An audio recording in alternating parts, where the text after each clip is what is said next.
sahabat BKMFM, bukan secara jasad yang hadir ya, dan itu memang ada pembatas ya, karena mereka berada di alam barzah dan kita di alam dunia, dan kita tidak bisa melihat mereka, tetapi ibarat seperti kaca, mereka seperti bisa melihat kita, kemudian mengharapkan doa-doa dari kita ya. Silakan sahabat BKMFM yang mau ikutan berpartisipasi di sore hari ini di 0735481800 atau SMS dan WA di 081172410800. Ini dari Mbak Fitri. Assalamualaikum Ustaz. Waalaikumsalam warahmatullahi. Ya, waalaikumsalam warahmatullahi. Pertanyaannya, apa kegunaannya ketika kita pada saat ada orang yang meninggal dunia menabur beras kemudian bunga-bunga di makamnya? Terima kasih. Kita terima dulu telepon tadi. Ya.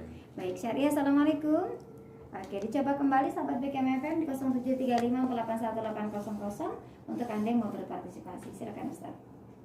Apa ada gunanya? Ada dalilnya, Bang. Saat Rasul ketemu dengan dua kuburan, lalu kemudian Rasul ngomong dengan para sahabatnya, "Hei sahabatku, kalau kalian dengar bagaimana keadaan orang yang dikubur di dua kuburan ini, kalian akan merasa takut yang sangat." Kenapa? Karena mereka saat ini sedang diadab.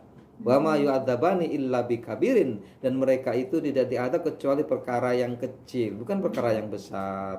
Kenapa? Ahaduhuma yamsi bin namimah wa ahaduhuma lam yasatir indal baul. Yang satu ini, kata Rasul, disiksa karena namimah. Apa namimah? Adu domba. Yang satu ini disiksa karena dia tidak bersih dalam kencing, tidak lagi memperdulikan kencingnya di mana, ban mobil dikencingi, ya kira-kira gitu nah.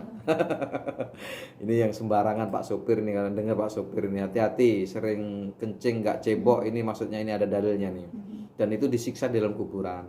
Lalu kemudian Rasul mengambil satu pelepah kurma, faraqahuma nisfaini. Kemudian satu pelepah kurma itu dibelah menjadi dua. Yang satu ditancapkan di kuburan yang satu ditancap di kuburan yang satunya. Bagaimana kemudian? Fasa Allah yu'adzabani hatta an yaibasa. Semoga kedua kuburan ini tidak disiksa sampai pelepah kurma ini mengering. Artinya pelepah kurma ini bertasbih. Bertasbih artinya saat dia masih basah dia bertasbih, dan insya Allah sampai dia mengering masih akan mengangkat siksa kubur. Ini seperti itu, Mbak. Nah, bunga juga begitu. Ini juga analogi kiasan dari pelepah kurma. Tapi kalau misalnya kita nggak sekadar nabur ya, kita tanam aja sekalian. Nah, kita tanam sekali beda, nggak ada usaha berarti itu.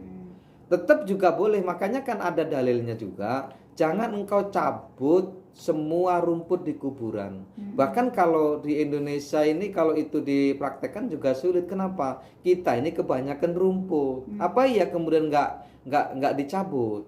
Mencabut rumput di kuburan itu nggak boleh sebenarnya, Mbak. Tetapi ini dalil juga harus sesuaikan dengan keadaan. Kalau di Mekah yes. Kenapa? Karena di Mekah sulit tumbuh rumput. Tapi kalau di Indonesia ini dipraktekkan dari rungkut, Mbak, berbahaya. Maka berbahaya itu jadi kemudian jangan semuanya dicabut. Kalau seandainya ada di kuburan orang tua kita banyak rumputnya ya dicabut, tapi disisakan, jangan sampai semua. Kenapa? Karena mereka bertasbih saat masih hidup itu, Mbak. Walaupun dalam keterangan banyak juga bahwa tiangnya yang disandari Rasulullah saat khutbah itu sudah bertahun-tahun dari pohon kurma, itu juga masih bertasbih kan begitu. Intinya apa? Bahwa tetap bertasbih, tetapi batasan tasbih yang dahsyat adalah saat dia masih dalam keadaan hijau. Oke, Syariah. Assalamualaikum. Ya, halo. Oke, Syariah. Assalamualaikum. Halo. Oke, malu-malu ya. Iya. Baik, silakan sahabat BKMFM, boleh diulang kembali. Siapa tadi lagi, Mbak? Nah, ini ada Mbak tadi yang tadi.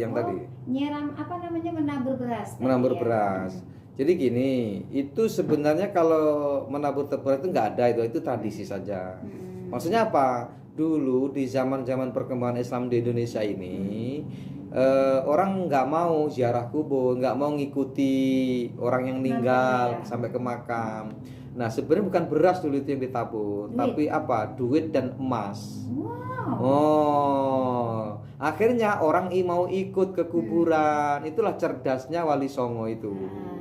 Nah sekarang karena memang berasnya itu putih, dibuatlah beras kuning agar seperti emas gitu. Itu tradisi, tapi baik, wong sedekah kok gitu loh. Dan Wali Songo itu hafal Quran loh, Mbak. Jangan, walaupun mereka itu nulis tulisan itu gak berdalil, tapi sebenarnya mereka itu semuanya pakai dalil. Ada dalilnya, ada kitab-kitab yang mereka baca. Seperti itu. Mungkin ini sebagai sebagai strategi saja agar mereka itu mau menghantarkan jenazah ke kuburan.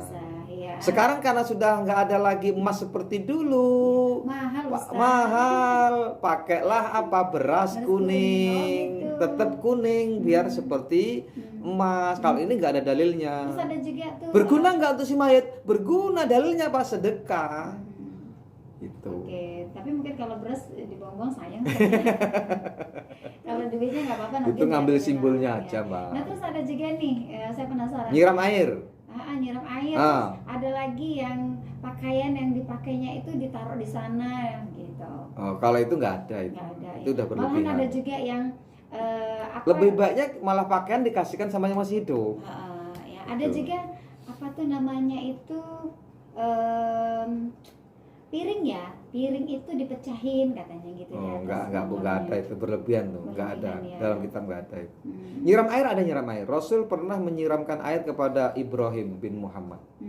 Gitu. Cucunya, anaknya. Meninggal, yang meninggalnya kan saat ada gerhana itu kan. Begitu disiramkan airnya oleh Rasulullah.